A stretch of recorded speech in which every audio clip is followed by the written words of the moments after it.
नमस्कार दोस्तों, black and white में आपका स्वागत है। मैं एडवोकेट विनोद गंगवाल आपको इस शो के माध्यम से कानून के विभिन्न सवालों की जानकारियां देता रहता हूं। और आज का टॉपिक है, अगर पुलिस आपकी एफआईआर या शिकायत दर्ज नहीं करे तो क्या है आपके कानूनी अधिकार और आप किस तरह से मजिस्ट्रेट से आदेश लाकर एफआईआर दर्ज करवा सकते हैं। जी हाँ, देखते रहिए शो को। अगर आपको मेरा शो पसंद आए तो आप बेल आइकॉन दबाना ना भूलिए, सब्सक्राइब करें और शेयर करें। Thank you.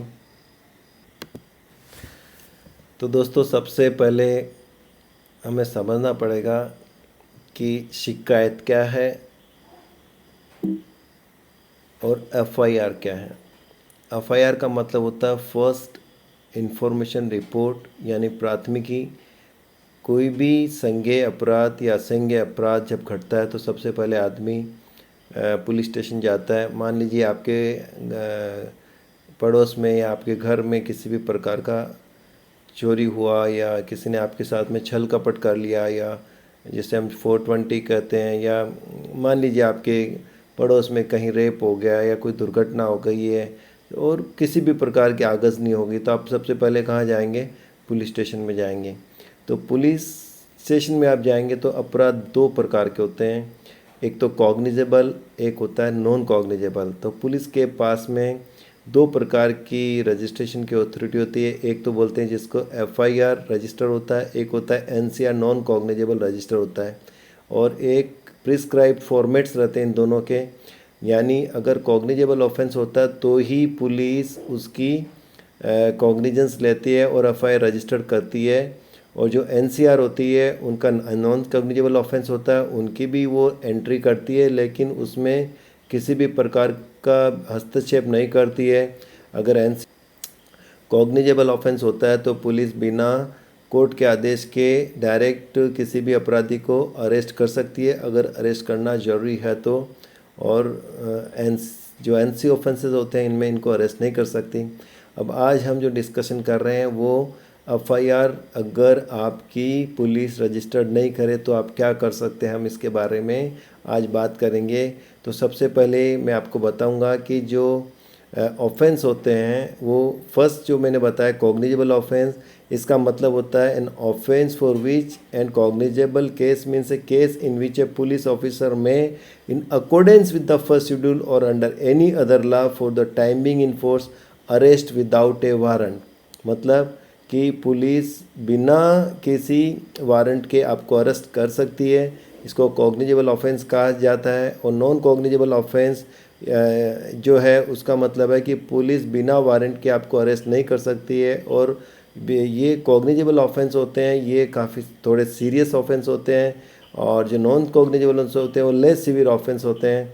और तो ये जो डिफरेंस आपको समझना बहुत ज़रूरी होते हैं, क्योंकि जब भी आप कोई ऐसे दुर्घटना आपके घर में, पड़ोस में, या आप कॉग्निजेबल ऑफेंस की शिकायत करना चाहते हैं तो सबसे पहले आपको ये देखना होगा कि भाई ऑफेंस किस प्रकार का है। कॉग्निजेबल है तो डेफिनेटली पुलिस को इन्वेस्टिगेशन करनी है। आपको जहाँ तक हो सके आप अपनी शिकायत अपनी राइटिंग में लिखित दर्ज कराएं। सी कंप्लेंट जो है, और आप इसको ओरली भी दे सकते हैं।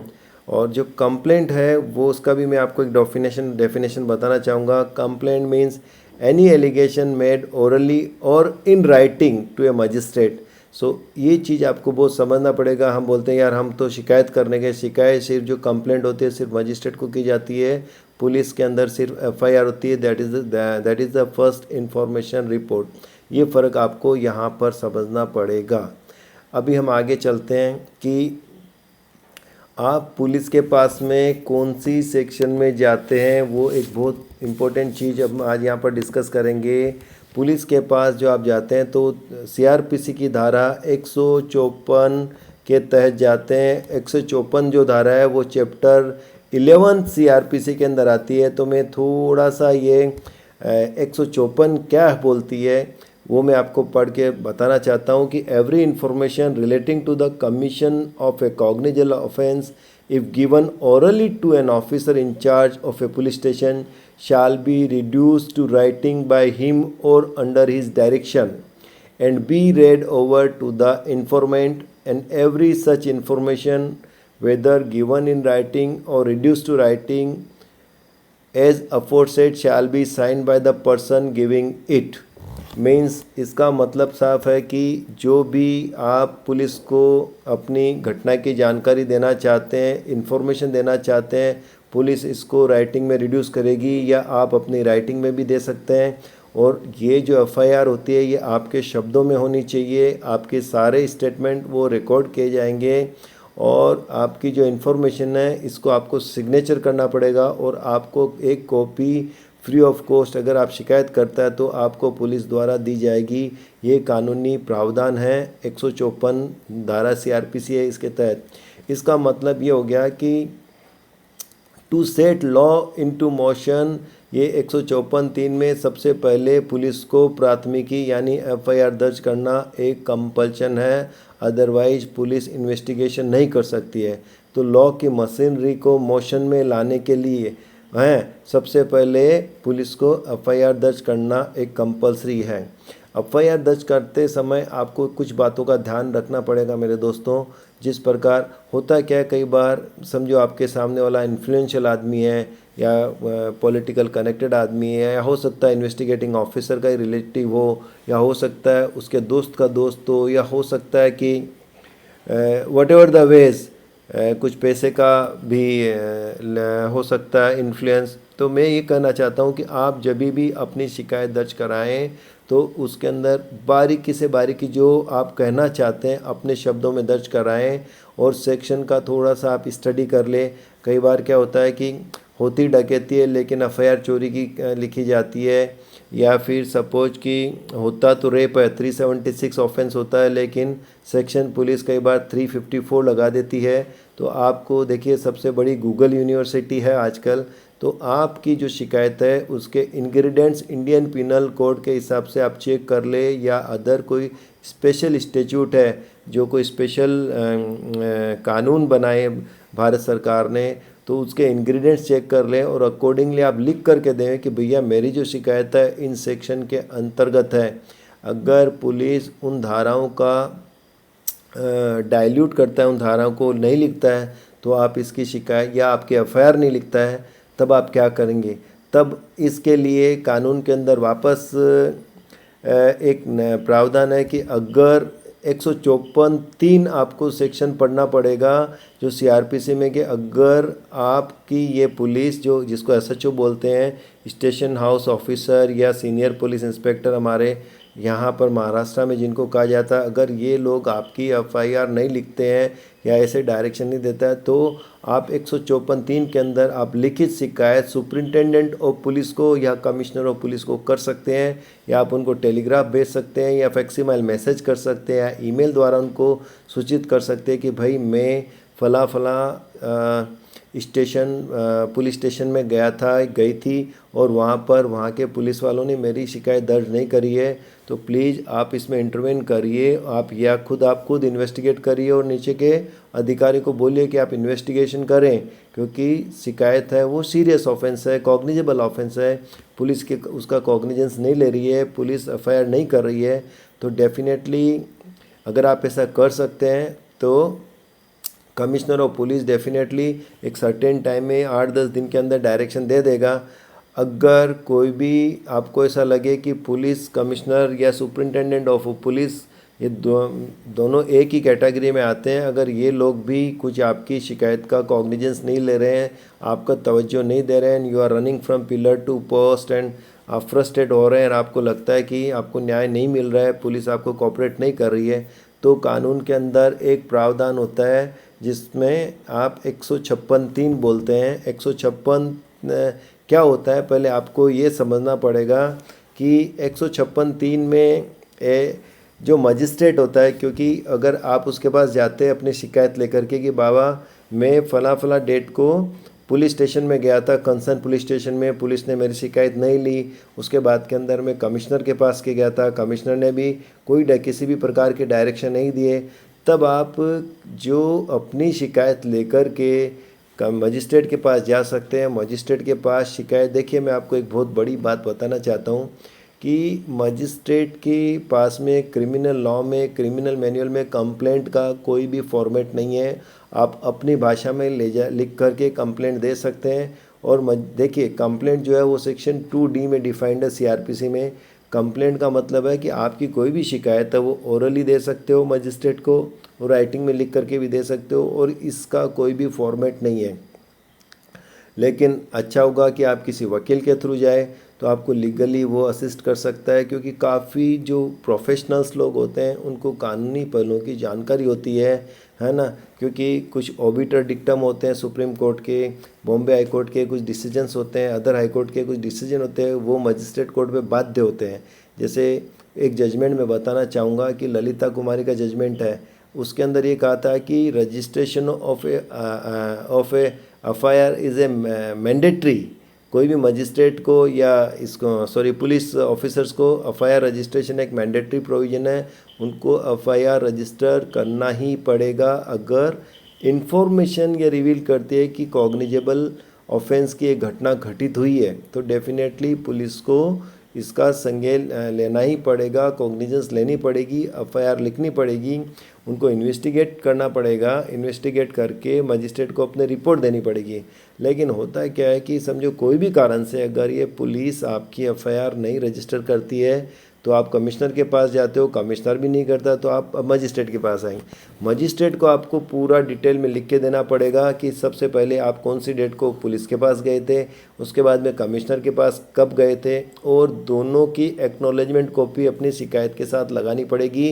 साथ में एक एफिडेविट भी देना पड़ेगा कि भाई मैं फला डेट को पुलिस स्टेशन गया था, कमिश्नर के पास में गया था, और मैंने दोनों मेरी शिकायत के साथ में यहाँ पर अटैच कर दिए जो आप पुलिस स्टेशन में गए थे और कमिश्नर के पास में गए थे, है ना। ये फॉर्मेलिटी करके आप मजिस्ट्रेट को देते हो, तो मजिस्ट्रेट आपको डायरेक्शन दे सकता है। मजिस्ट्रेट आपकी कंप्लेंट चेक करेगा कि डेफिनेटली कॉग्निजेबल ऑफेंस है। जो इन्फॉर्मेशन है, देखिए 154 जो मैं आपको एक बार फिर पढ़ के सुनाना चाहता हूँ कि 154 बोलती है कि every information relating to the commission of a cognizable offence if given orally to an officer in charge of a police station shall be reduce to writing by him. इसका मतलब क्या हुआ कि अगर वेदर वो घटना घटित हुई कि नहीं वो बात की चीज़ है, आप इंफॉर्मेशन देते हो पुलिस को कि बाबा ऐसी घटना घटित हुई है, मेरे घर में चोरी हो गई है, या फला जगह पे एक रेप हो गया है, या एक डकैती हो गई है, या तो पुलिस के पास में कोई ऑप्शंस नहीं होता है, जबकि वो एक एफआईआर रजिस्टर करे, कानून तो यही कहता है। अभी आप मजिस्ट्रेट को ये सारी बातें बताते हो, तो डेफिनेटली मजिस्ट्रेट ने डायरेक्शन देता है, और 156(3) के तहत वो ये डायरेक्शन एफआईआर का नहीं देता। मजिस्ट्रेट को पावर है सिर्फ कंसर्न पुलिस स्टेशन जो उसके लिमिट के अंदर आता है। सपोज वासी पुलिस स्टेशन की लिमिट के अंदर कोई अपराध घटित हुआ है, तो वहाँ का जो भी जेएमएफसी है वो डायरेक्ट करेगा वासी पुलिस स्टेशन को, बाबा कि आप ये इन्वेस्टिगेट करिए और मेरे को बताइए।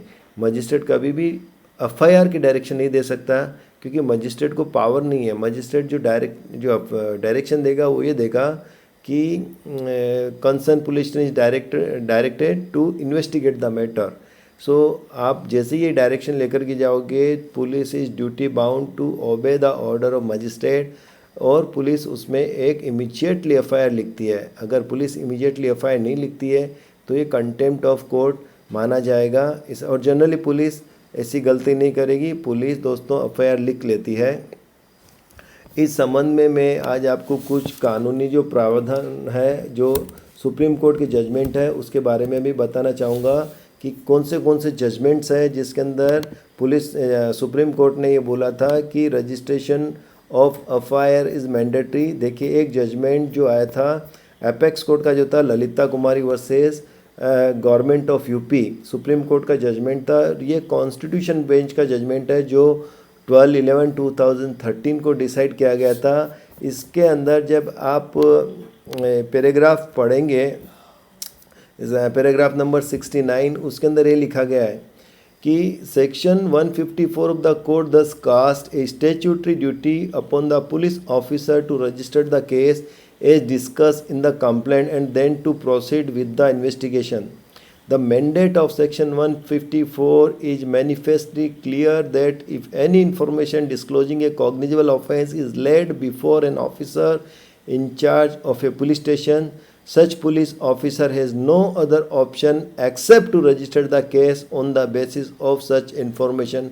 फ्रेंड्स, अगर आप ये जो जजमेंट मैं आपको बता रहा हूँ Lalita Kumari versus state of UP, आप ये कॉन्स्टिट्यूशन बेंच का जजमेंट है। अगर आप ये जजमेंट लगा करके अपनी कंप्लेंट मजिस्ट्रेट को देते हैं तो इवन मजिस्ट्रेट के पास और वहाँ पर जो इन्फॉर्मेशन डिस्क्लोज करती है कॉग्निजेबल ऑफेंस, तो मजिस्ट्रेट के पास भी कोई चारा नहीं बचेगा, उसको भी इन्वेस्टिगेशन की डायरेक्शन देने पड़ेंगे। और साथ में पुलिस को भी, police is duty bound to register the FIR, क्योंकि सुप्रीम कोर्ट बोलती है कि सेक्शन 154 है वो एक ड्यूटी कास्ट करती है सीनियर पुलिस इंस्पेक्टर पे और एसएचओ पे और पुलिस स्टेशन पे to register the FIR.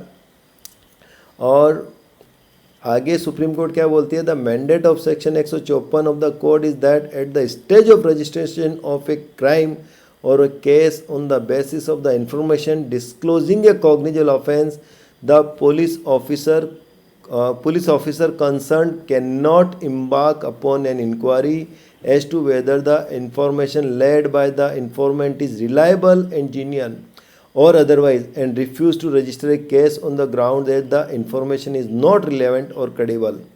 In other words, reliability, genuineness and credibility of the information are not the condition precedent for registering a case under section 154 of the code. You understand these words, friends? What Supreme Court says, reliability, genuineness and credibility of the information are not the condition precedent for registering a case under section 154 of the code.